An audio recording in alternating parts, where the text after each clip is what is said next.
Assalamualaikum students, I hope you're all doing well. This is Zinia with another video from STEM International. और Geography book 6 को जो है वो continue कर रहे हैं. चैप्टर नंबर 2 हमने स्टार्ट किया हुआ है माउंटेन्स, प्लेट्यूज एंड वैलीज़ का. हमने माउंटेन्स को भी कवर कर लिया, हमने प्लेट्यूज को भी कवर कर लिया in the last previous videos. और आज जो है वो हम कंप्लीट करने लगे हैं वैलीज़ का कॉन्सेप्ट. वैलीज़ होती क्या है, इनकी डिफरेंट टाइप्स क्या हैं, और मोर ओवर पाकिस्तान में कौन कौन सी वैली जो है वो पाई जाती है. And then will move on with के यहाँ पे लोग रहते कैसे हैं. So let's start first of all with कि वैली का कॉन्सेप्ट है क्या.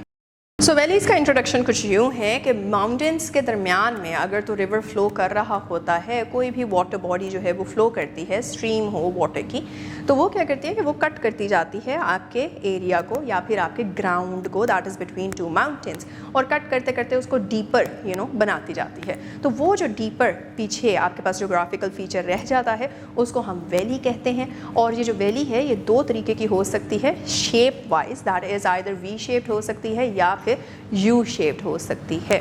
अब इनका डिफरेंस किस तरह से आता है. वी शेप्ड इस तरह से होती है कि अगर तो वहाँ से वाटर बॉडी जो है वो मूव कर रही है और वो डीपर कट किए जा रही है तो एक नैरो सा जियोलॉजिकल फॉर्मेशन बन जाता है. लेकिन अगर वहाँ से एक बिगर वाटर बॉडी, जिस तरह के ग्लेशियर्स को हमने पढ़ा था, तो अगर तो ग्लेशियर मूव कर रहा है through the same valley, that is जो कि पहले वी शेप्ड होती थी, अब वहाँ से ग्लेशियर मूव करेगा तो वो of course it's an ice thing. तो आइस है, आइस का मास है पूरे का पूरा, तो वो इस तरह पानी की तरह तो बीच में से क्रैक्स में से नहीं निकल सकता, अपनी पूरी जगह लेता है और उस वी को यू में ट्रांसफॉर्म कर देता है, जैसे कि आपकी बुक में भी पिक्चर्स में दिखाया गया है. सो वैलीज़ क्या थी, टू माउंटेन्स के दरमियान जो है वो अगर क्रेविस क्रिएट होता है डीपर तो उसको वैली कहा जाता है. अगर तो उसमें से पानी क्रॉस कर रहा है और उसको डीप कट वी की तरह की शेप दे रहा है तो फिर वैली वी शेप्ड है. और अगर उसमें से ग्लेशियल वाटर बाद में जो है वो फ्लो करता है आइस की फॉर्म के अंदर तो फिर उसको वो यू फॉर्म में या फिर यू शेप में कन्वर्ट कर देता है. और इस तरह से हमारे पास वैलीज़ की दो टाइप्स आ जाती हैं, आइदर वी शेप्ड और यू. अच्छा जी, और आपको याद होगा कि जब हम पढ़ रहे थे माउंटेन्स के बारे में तो माउंटेन्स में हमने एक पर्टिकुलर टाइप ऑफ या फिर जो है वो टाइप ऑफ माउंटेन पढ़ी थी जिसको हमने कहा था कि फॉल्ट ब्लॉक माउंटेन रेंज बनती है. और वो हमने तब पढ़ा था जब दो प्लेट्स जो हैं, टेक्टोनिक प्लेट्स, वो एक दूसरे से डाइवर्ज होती हैं और दरमियान में मैग्मा जो है वो एक न्यू लैंडफॉर्म क्रिएट कर लेता है. और वो जो न्यू लैंडफॉर्म क्रिएट करता है वो अपने साइड के एरिया से डीपर होता है, तो वो भी तो वैली ही बनाना माउंटेन्स के दरमियान में बनती है. लेकिन ये वाली जो वैली होती है इसका नाम कुछ और है जो कि हमने पहले भी मेंशन किया था, and that is rift valley. सबसे बड़ी रिफ्ट वैली जो दुनिया में मौजूद है उसको द ग्रेट रिफ्ट वैली कहा जाता है. और वो इतनी लार्ज है या उसका एक्सपेंस इतना ज़्यादा है कि वो अफ्रीका के कॉन्टिनेंट से लेके एशियन कॉन्टिनेंट तक जो है वो ट्रैवल करती है. सो या that was about valleys and their different types. तो जो हम देखते हैं कि पाकिस्तान में कौन कौन सी वैलीज़ हैं और वो वैलीज़ जो हैं वो किस तरह एक दूसरे से डिफरेंट हैं और उसकी क्या सिग्निफिकेंस है. सबसे पहले हमारे पास स्वात वैली है. स्वात वैली वी शेप्ड है. फिर उसके बाद हमारे पास सेकंड टाइप ऑफ वैली आती है, that is the Naltar valley. Naltar valley जो है वो दोनों वी शेप्ड भी है और यू शेप्ड भी है. That is the distinctive characteristic of this valley. उसके बाद फिर हमारे पास और भी वैलीज़ आती हैं, जैसे कि हमारे पास है जी नीलम वैली है और हुंजा वैली है. इनकी पिक्चर्स जो हैं वो आपकी बुक में भी दी गई और पिक्चर्स भी देख सकते हैं ऑनलाइन डिफरेंट प्लेटफॉर्म्स के ऊपर. और ये सारी की सारी वैलीज़ यू शेप्ड हैं अदर देन जो नाल्टर वैली हमने बात की. और नाल्टर वैली जो है वो दोनों शेप्स में पाई जाती है, कहीं से वो वी शेप्ड में मिलती है और कहीं से वो यू शेप्ड में मिलती है. So these are 4 different valleys जो आपको पाकिस्तान में मिल जाती हैं. इसका भी अगेन सिग्निफिकेंस जो है वो हमें इसमें मिलता है कि यहाँ पे जोग्राफिकल बायोडाइवर्सिटी बहुत ज़्यादा होती है, डिफरेंट है from the other regions of the country. और दूसरी चीज़ यहाँ पे टूरिज़म उसका पोटेंशियल बहुत ज़्यादा है, तो लोग कई दुनिया के कोनों से यहाँ पे आते हैं इसकी ब्यूटी को इंजॉय करने के लिए. और जैसे ही वो यहाँ पे आते हैं तो फिर हमारी इकोनॉमी भी फ्लरिश करती है. So that was about valleys and valleys in Pakistan as well. And now we are gonna start with the next part, that is के वैलीज़, प्लेट्यूज़ और माउंटेन्स में जो लोग रहते हैं वो डिफरेंशली किस तरह से क्लाइमेटिक वेरिएशन के साथ वहाँ के रिसोर्स अवेलेबिलिटी के अकॉर्डिंगली किस तरह से उनके लाइफस्टाइल्स डिफरेंट हो जाते हैं. अच्छा जी, लाइफस्टाइल ऑफ पीपल की बात कर रहे हैं वो जो कि माउंटेन्स में रहते हैं, प्लेट्यूज़ में रहते हैं और वैलीज़ में रहते हैं. तो आप बुक में देख सकते हैं क्योंकि माउंटेन्स हमने पढ़ा कि माउंटेन्स की पीक्स होती हैं और वो बाकी लैंड से काफ़ी ज़्यादा हाइट पे होते हैं। तो जैसे हाइट बढ़ती जाती है, जो क्लाइमेट होता है वो कोल्डर होता जाता है, स्पेशली विंटर में और भी ज़्यादा सर्दी बढ़ जाती है इन जगहों पे। तो यहाँ पे रहने के लिए लोग जो हैं वो मोस्टली मीट का इस्तेमाल करते हैं, ड्राई फ्रूट्स का इस्तेमाल करते हैं, ताकि एनर्जी लेवल्स उनके सस्टेन कर सकें और बॉडी जो है वो हीट जो है वो बना सके, रिलीज़ कर सके, और अपनी जितने भी बॉडी पार्ट्स हैं including the peripheries as well, peripheries मतलब हाथ और पाँव तक के जो आपके बॉडी पार्ट्स हैं वो भी गर्म रह सकें इतनी ठंड में। और फिर साथ ही साथ उनके कपड़े पहनने का जो ट्रेंड है वो भी चेंज हो जाता है। ऑफ कोर्स सर्दियां हैं तो उनको गर्म कपड़े चाहिए होते हैं, तो मोस्टली वो वुलन क्लोथ्स पहनते हैं ताकि वो अपनी बॉडी हीट को भी साथ साथ मेंटेन कर सकें। और फिर यहाँ पे एरेबल लैंड क्या होता है? वो वाला लैंड जो कि फर्टाइल है, जहाँ पे आप जो है कोई ना कोई चीज़ उगा सकते हैं, खेती बाड़ी कर सकते हैं। तो क्योंकि वो बहुत ज़्यादा लिमिटेड होता है तो क्रॉप्स में मोस्टली या तो आपके ड्राई फ्रूट्स वाले फ्रूट्स हैं या फिर कुछ लिमिटेड फ्रूट्स हैं वो जो वहाँ पे उग जाते हैं, और दूसरा मेज़ जो है वो वहाँ पे उगती है। फिर साथ ही साथ उन लोगों का जो है वो हाउसिंग ट्रेंड भी बदल जाता है। वहाँ के जो घर हैं वो वुड से बनते हैं, वो बिल्कुल भी सीमेंट या फिर ब्रिक्स से नहीं बने होते। क्योंकि वहाँ पे जो है वो अनइवन और स्टीप टेरेन है, तो अनइवन और स्टीप टेरेन होने की वजह से जो है वहाँ पे कंस्ट्रक्शन डिफ़िकल्ट होती है। मोर ओवर वहाँ पे ट्रांसपोर्टेशन को अगर हम देखते हैं तो जीप्स का इस्तेमाल होता है, घोड़ों का इस्तेमाल होता है, म्यूल्स का इस्तेमाल होता है, और साथ ही साथ उनके बेसिक काम क्या क्या हैं? एग्रीकल्चर है, हर्डिंग मतलब ये मवेशी पालना, और साथ ही साथ टूरिज़्म से भी जो है वो कमाते हैं।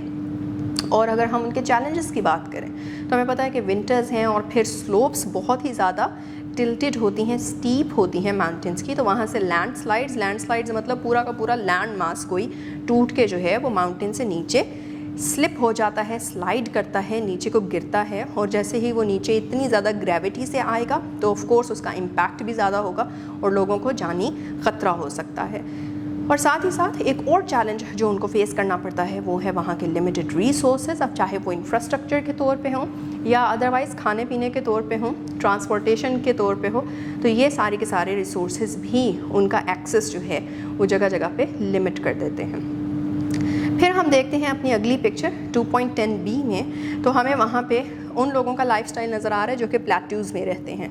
अब प्लेट्यूज़ के अंदर आपने उनके कपड़े देखे हैं, कपड़े किस तरह से हैं कि क्यों इस तरह से क्यों हैं, इतने एयरी कपड़े क्यों पहनते हैं वो? क्योंकि यहाँ पे टेम्परेट से लेके सेमी एरिड सा एक क्लाइमेट रहता है। सेमी एरिड मतलब ड्राइनेस है यहाँ पे, बहुत ज़्यादा नहीं लेकिन कदरे काफ़ी ड्राइनेस होती है, ह्यूमिड नहीं होता इनका जो क्लाइमेट है या फिर एटमॉस्फेयर है, जिसकी वजह से लोग जो हैं वो मोस्टली अपनी एनर्जी के लिए, अब यहाँ पे क्या क्या कुछ जो है वो उग सकता है इन कंपैरिजन टू माउंटेन्स, यहाँ पे एरेबल लैंड ज़्यादा होता है, फर्टिलिटी लैंड की ज़्यादा होती है, और इस वजह से यहाँ पे डिफरेंट वेजिटेबल्स जो हैं वो ग्रो हो जाती हैं, लेज्यूम्स मिल जाते हैं। लेज्यूम्स मतलब ये जो आपको डिफरेंट जिस तरह के आपके लोबिया एट्सेट्रा होता है, दालें होती हैं, इनको लेज्यूम्स कहते हैं। साथ ही साथ डेयरी है, मीट है, स्पाइसेस हैं, ब्रेड, फ्रूट्स हैं, चाय भी जो है वो यहाँ पे उगती है, तो चाय के भी आप देखेंगे कि यहाँ पे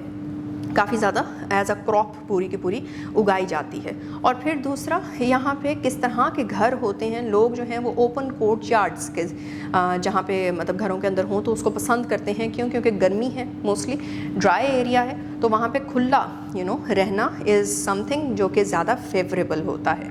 फिर ऑफ कोर्स क्योंकि प्लेन एरिया है, तो प्लेन एरिया के अंदर अनलाइक माउंटेनस एरियाज यहाँ पे इंफ्रास्ट्रक्चर या फिर कंस्ट्रक्शन जो है वो कंपैरेटिवली ईजियर है, तो यहाँ पे रोड नेटवर्क्स भी आपको इजीली मिल जाते हैं, ट्रांसपोर्टेशन इजी होती है, और मोर ओवर यहाँ पे जो लोग होते हैं वो एग्रीकल्चर पे फोकस करते हैं। हर्डिंग, अगैन हमने हर्डिंग पहले भी देखा, हर्डिंग का मतलब मवेशियों को पालना।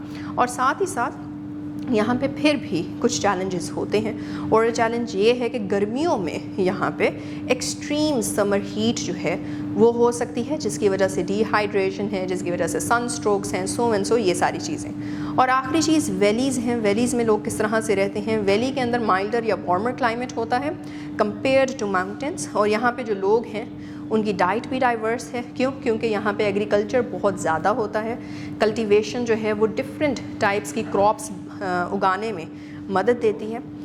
और जब हम इनके कपड़ों की बात करते हैं तो वो डिपेंड करता है लोगों पे, लोकल क्लाइमेट पे स्पेशली, कि एक तो लोगों की प्रेफरेंस के ऊपर, दूसरा लोकल क्लाइमेट क्या है, मतलब कब कहीं पे ज़्यादा गर्मी है, कहीं पे कम गर्मी है, उसके अकॉर्डिंगली क्लोथ्स की भी चॉइस जो है वो वेरी करती हुई नज़र आती है, किसी एक टाइप की नज़र नहीं आ रही होती। और अगर हम घरों की बात करते हैं तो घरों में हम यहाँ पर देख रहे हैं पिक्चर में भी 2.10c के अंदर, तो घरों में हमें मोस्टली ट्रेडिशनल मड के, स्टोन के, वुड के, ब्रिक हाउसेस एक्सेट्रा से लेकर मॉडर्न स्ट्रक्चर्स जिनके अंदर कोर्टयार्ड्स हैं, टेरेसेस हैं, ट्राइबल हट्स हैं, ये सारी चीज़ें हमें यहाँ पे मिल जाती हैं। तो हम देख रहे हैं कि वैलीज़ के अंदर प्लेट्यूज़ और माउंटेन्स से ज़्यादा डाइवर्सिटी मिल रही है।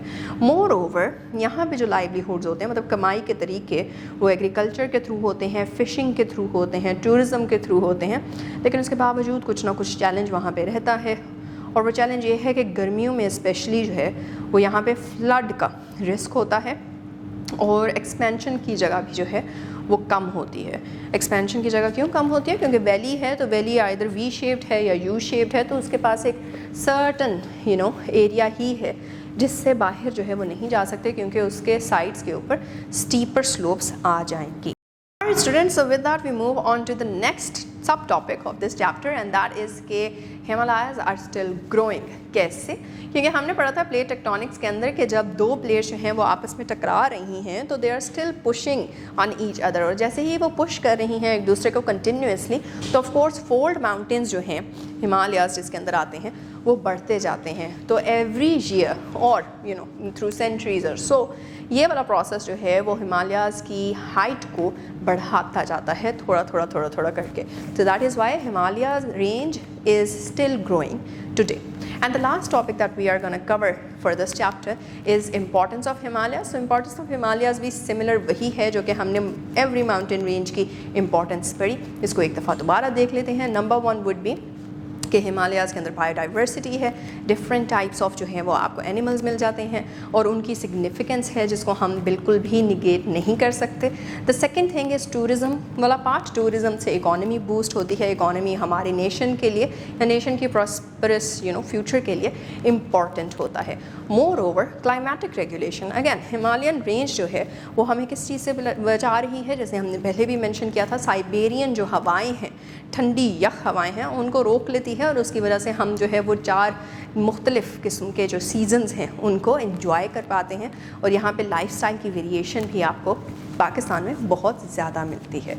And the last importance of Himalayas is कि ये हमें एक नेचुरल बैरियर प्रोवाइड करता है as security point of view से। And with that we and this chapter. बच्चों, हमने इस पर्टिकुलर वीडियो में क्या पढ़ा? हमने जो है वो हमने इसमें देखा वैलीज़ के बारे में कि वैलीज़ होती क्या हैं, वैलीज़ के डिफरेंट टाइप्स क्या हैं, पाकिस्तान में कौन कौन सी वैल्यूज़ हैं।